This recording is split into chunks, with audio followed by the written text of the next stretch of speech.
Mr. Blake is biracial, and the title of his book is more than I ever imagined. What a black man discovered about his white mother he never knew.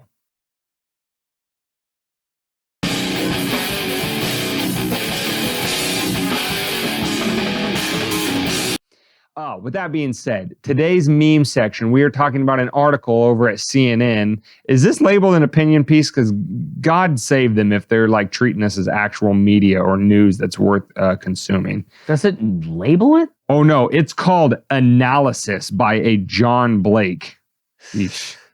Pause. Must have been a slow week in the media. I don't know if I've ever espoused my absolute contempt for people that have two first fucking names. It never fails. The little picture that's next to their name on these articles. Does he have a Ukrainian flag? I mean, you wouldn't be surprised. We should probably find him on Twitter to see if he does. As a matter of fact, now that you say that, I am going to click on his Twitter and see if it does.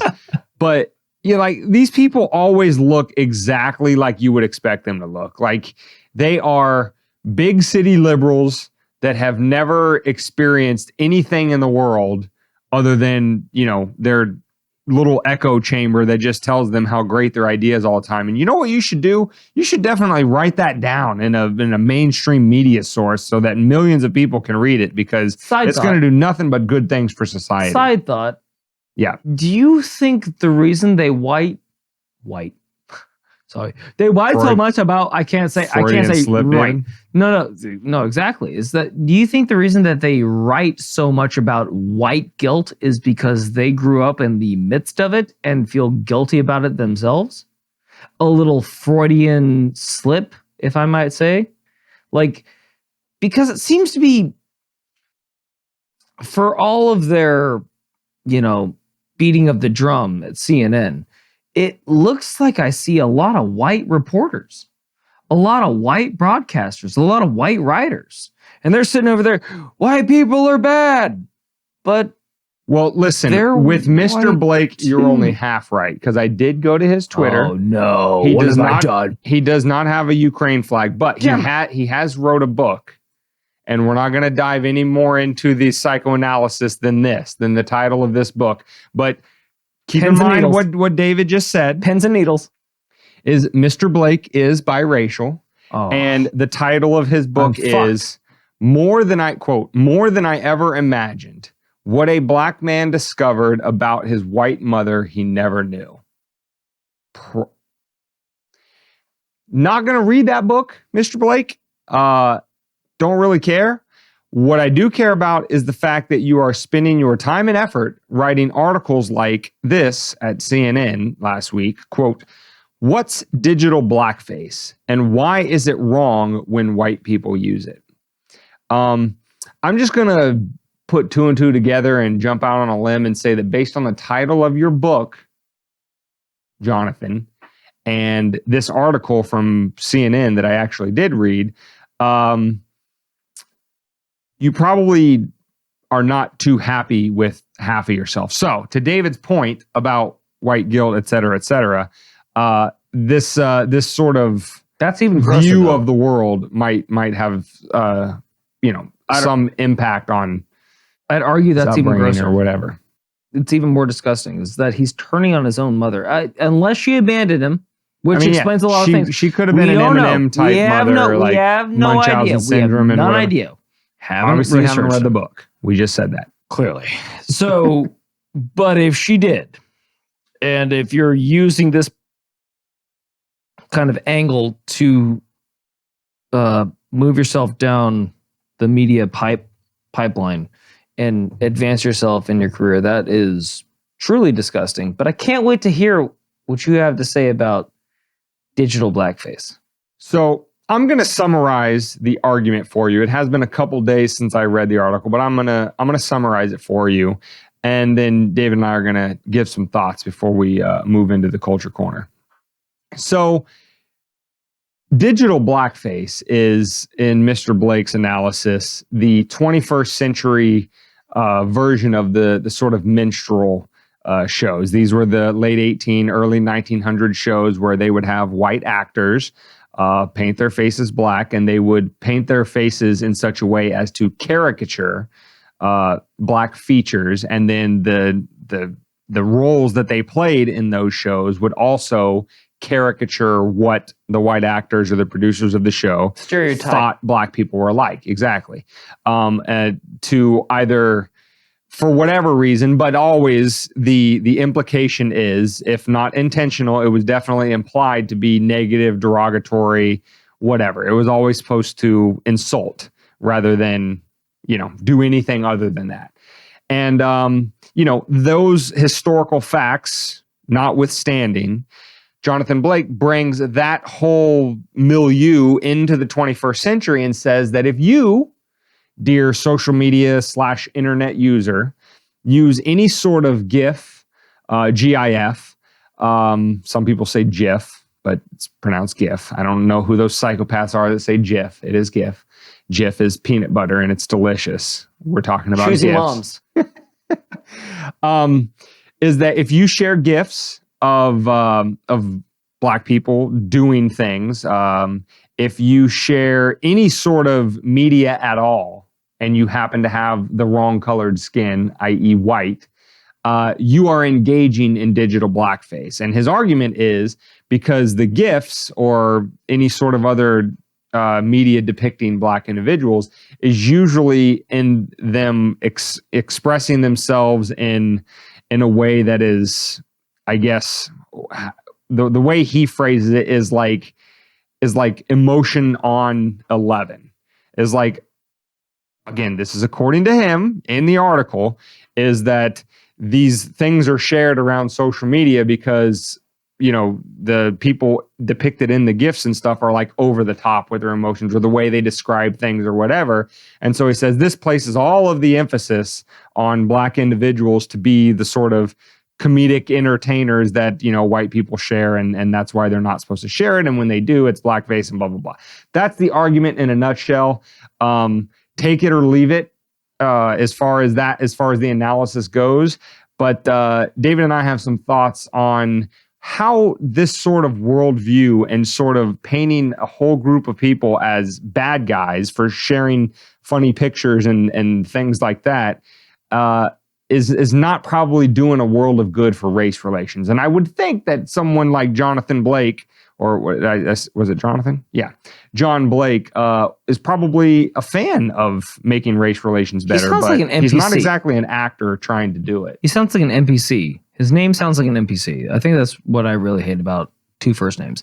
Anyway, moving on. I guess we should cancel America's Funniest Home Videos. Because all that is a bunch of white dudes getting nut shots.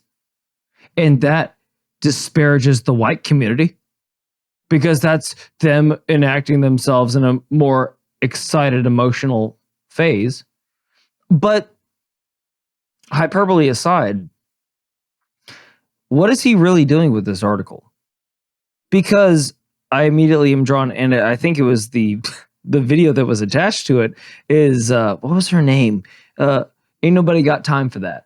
Kimberly Sweet Brown Wilkins. Oh, Sweet Brown. She said, I didn't grab my shoes or nothing, Jesus. I ran for my life. And she said, I got bronchitis from inhaling the smoke. Ain't nobody got time for that. And then all of a sudden, they made a fucking viral video before, like, she was one of the first viral videos that I remember. And then I'm pretty sure she made a huge monetary gain out of that viral video, which launched her from poverty to where she's doing quite well for herself right now. So that being said, if you're saying we can't even engage with something that's generally entertaining from another race, what are you doing? That's segregating. That means that we can't interact with that population. Okay, cool. And then why stop there? Let's not let them drink out of the same water fountains as us, because that would be racist for us to drink their water. Let's not have them watch our own movies. Let's not have them use our same restrooms. What are you doing? You're fighting racism by being racist, by installing racist tactics? You know what? I've got an idea. Dane, White people have had too much money for too long. They've had too much influence for too long. They've had too much food for too long. They've had too much electricity for too long. They've had too much water for too long. And by God, why stop there? They've breathed too much air for too long. Have I gone too far yet? Yeah. If you said that, okay, just take whatever the fuck they say and just flip it around on its head. Say, black people can't use white videos anymore. Holy shit, that's fucking racist as shit. Well, then to say it to the opposite would be racist as well. It's if you judge anything on the color of their skin, that's racist. Rather than the content of their character, as a rather famous civil rights leader was fond of saying. Again, it's if you judge anything based on color, you're the one with the problem, not the rest of us. We shared the video of Sweet Brown because it was funny as fuck. We shared the video of hide your kids, hide your wife because it's funny as fuck. It was not only funny, it was authentic. It was people in the moment expressing how they really felt in a very unique way about an event that would put all of us on edge, and the way that we all would react to it would be in a very different way. But the way that these individuals reacted was entertaining and funny. And they said what we thought. And there's no, yeah, exactly. They said what we thought in an entertaining way. And after all, isn't that exactly what we expect of our entertainers, of our actors, of our singers, of everything in between? If we are looking to somebody for entertainment, it's usually not because they deliver it in the same bland, robotic way as every other person.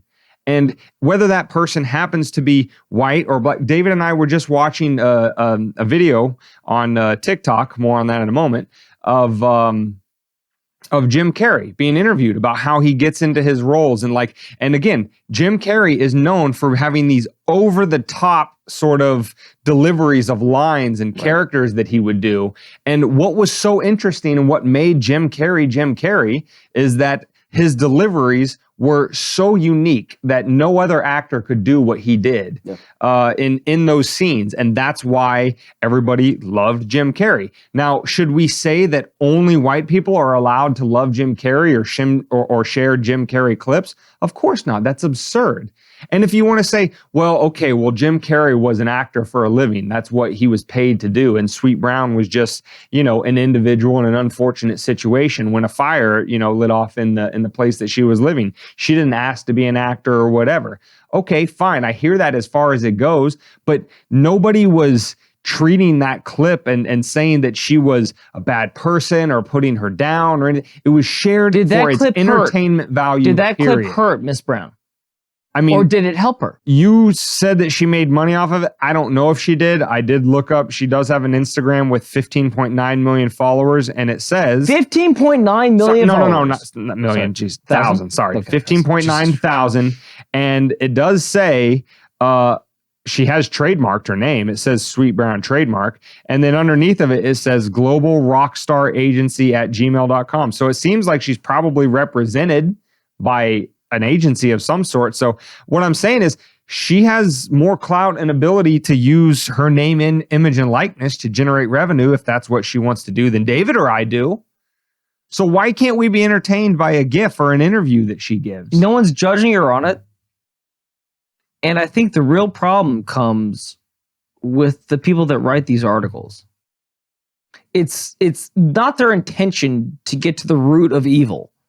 It's their intention to segregate us again. It's draw another line in between the facets of our culture to separate the population into another segment. It's their intention to profit or otherwise gain clout off of racial division. By doing nothing, by the way. Now, they will tell you that they are doing the exact opposite. By writing articles like this, they're just trying to bring awareness by saying that you're a terrible piece of crap, scummy white person if you share a GIF of a black person because you're engaging in digital blackface, and that somehow is going to do wonders for race relations. It's not. And when you say things like, well, just let me give an example from the article. Well, David, if the camera's going, they're going to see it pop up. I'm trying to help hey, it. Be natural. My flag fell down. Did you guys see that? Be natural. Just pick it up, for Christ's sake. We're not gonna fucking robots. Anyway, so he quotes in the article, and I'm just going to give one example before we move on from this, is he quotes a Lauren Michelle Jackson, who is an author and cultural critic who wrote an essay in Teen Vogue. So yeah, we should definitely listen to what Lauren Michelle Jackson has to say on the subject. And she says, quote, if you're not sure how to define digital blackface, it says, quote, it includes displays of emotion stereotyped as excessive, so happy, so sassy, so ghetto, so loud. Our dial is on 10 all the time. Rarely are black characters afforded subtle traits or feelings. Now, that's one way to look at the world, Lauren and John. I'm sure that anybody can look at a situation and see whatever the hell they want to see in it. But what you just described is purely in your own brain.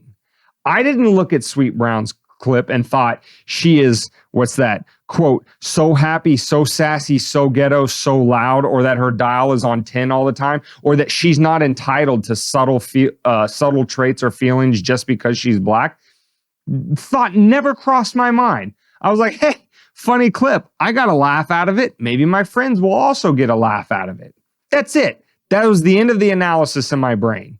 So to say that because you view the world like that, you know, no pun intended, black and white, brings us back to one. Everything that is not respective of the way that you see the world, that they must be an evil person with evil intentions. Yeah, that's one way to view the world. But then when you push that out there to your tens of thousands of readers or listeners or followers, you're doing the exact opposite of what you claim you want to do, which was heal race relations. You're making it worse. It feels because you're putting your glass half empty worldview out there as the correct one when it could just be an Occam's razor, simple as this was entertaining and people shared it because it was entertaining. Whether they're Jim Carrey white or Sweet Brown black, the over-the-top reactions are entertaining, and that's why we share them. Which goes back to square one, which is why they want to hold us accountable for their enjoyment and their guilt. That's what I was saying. It's like they enjoyed it just the same way as we did, and then they equated all these things that go back to the church of democracy or liberalism or whatever the fuck they go to, and they say, well, within my church that's wrong, so I'm going to hold all you accountable for me laughing at it, and I'm going to write an article that'll stop this in the milieu forever so that I don't feel guilty about just being human for a second in the disciplehood of liberalism.